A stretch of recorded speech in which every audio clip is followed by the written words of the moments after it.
شرکت هواپیمایی سومون ایر شماره پروازها را در مسیر دوشنبه دبی دوشنبه تا 3 پرواز در یک هفته افزایش می‌دهد.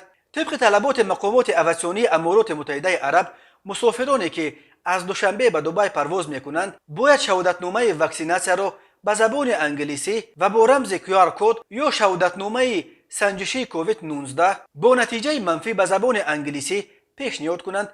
مسافرانی که به دوشنبه می‌آیند باید شهادتنامه گرفته واکسن را داشته باشند. در حالت نداشتن شهادتنامه واکسن گیری از مسافران شهادتنامه پتر تست طلب کرده می شود. به کودکان تا 3 ساله شهادتنامه لازم نیست. پارک هواپیمایی سومون ایر از 6 هواپیمای بوینگ 737-800 و 737-900 عبارت بوده.